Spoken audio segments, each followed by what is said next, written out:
Hi, here we are with the first essay of our summer semester, Romanticism, the essay. Okay, so, during the course of this section, right, if we divide our semester up into sections, which in fact I have, right, our first section deals with the Romantics, and all these questions basically are from that. Now, obviously, as you're reading, you may go from Blake to Wordsworth and so on. But it might be helpful for you to look at these essay questions now, before you've even read the works, so you can start thinking about what would be interesting to you.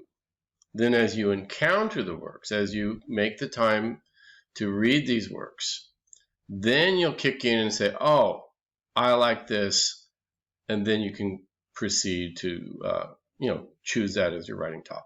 Okay, that would be my advice. If you just simply wait to practically the due date of the essay before you even think about working on this, you're not going to write as good of an essay. I mean, it's as simple as that, right? It's, if you procrastinate right up to the final weekend, and then you go, oh, what should I write about? I mean, it's possible, and some people can pull it off, but it's not the way to do it. Okay, so here we go. Choose one of these following topics. 1. And construct an argumentative essay based on research and your own close reading of the primary text. First question. Pick either William Blake or William Wordsworth and describe how his poetry serves to bring together humanity and nature. Nature with a capital N.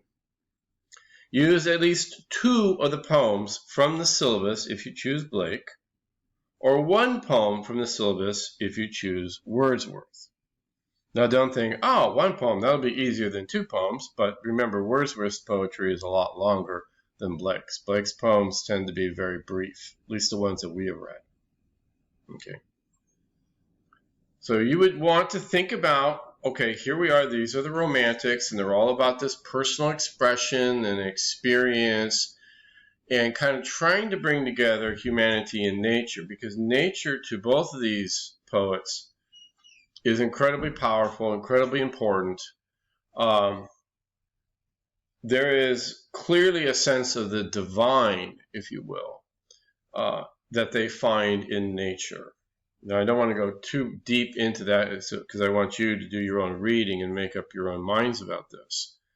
But nature as a source of spirituality, nature as a source of sustenance, right? Energy, like food for the soul kind of thing. You're going to find that there. Second question.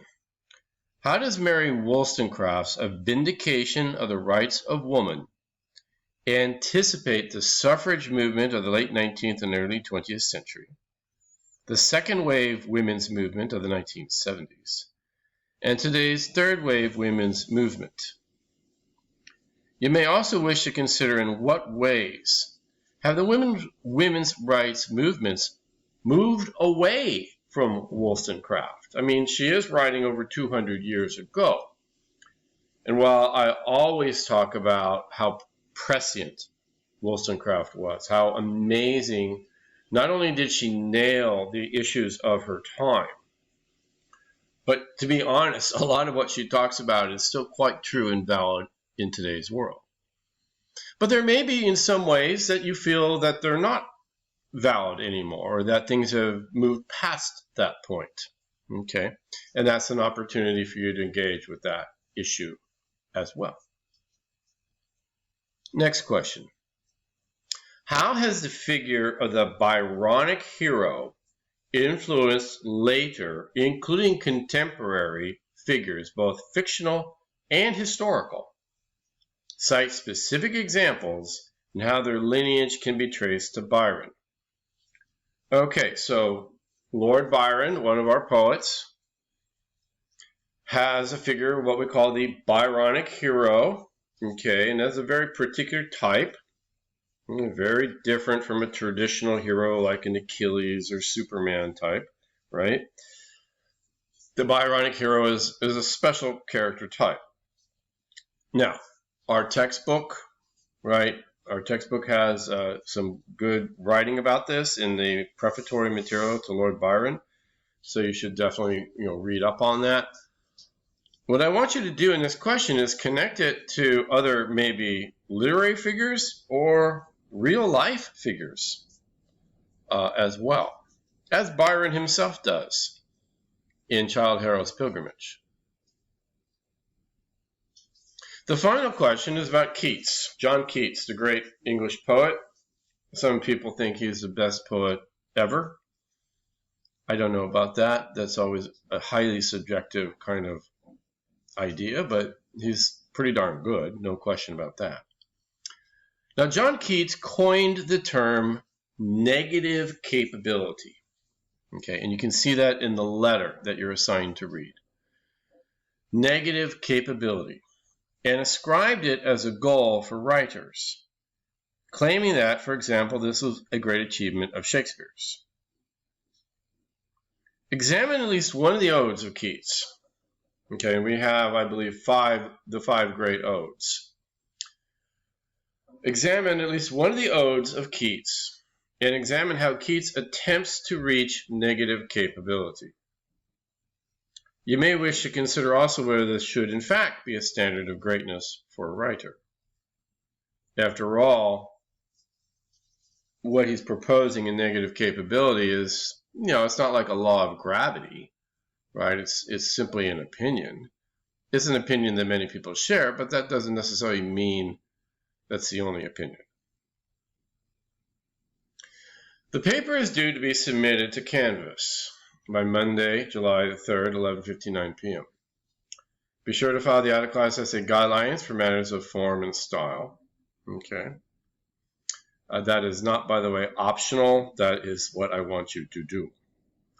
Use correct MLA documentation as described in the MLA for Literature class handout or the current MLA handbook, should you happen to own that. There are, of course, additional resources available. Just go to our Canvas web page, go down to web links. There is a link to Purdue OWL. You may have heard of that, the Purdue Online Writing Lab. There is a link to the MLA Style Center itself. Okay, so you can look at that as well, in addition to the handout that is there for you that I have written up. And of course, as I said, you may actually own the handbook, in which case, good for you. Be sure to include a word count at the end of your essay. That's always very easy to find nowadays. No, you don't have to sit there and count them with your fingers and toes. Remember, you must meet minimum requirements, including word count, sources, and subject matter. No late essays will be accepted without a verifiable medical or legal excuse. Do not give me the dog ate my homework.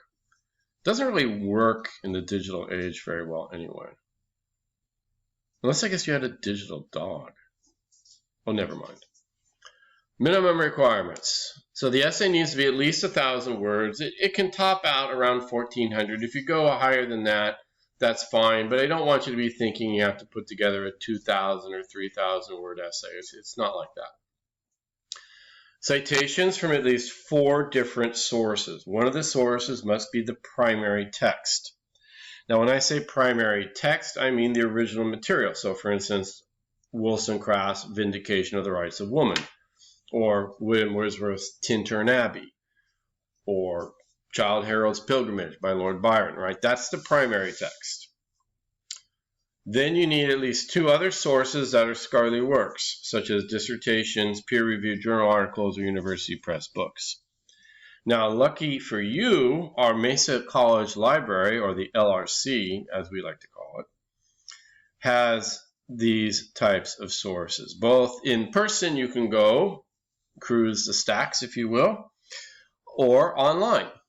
We have, I believe, over about 100 different databases. Not all of them, of course, would be helpful for this assignment, but we have lots of databases, and they get you this kind of material, particularly sources like EBSCOhost and JSTOR. Those are the places you want to go to get your materials. Okay.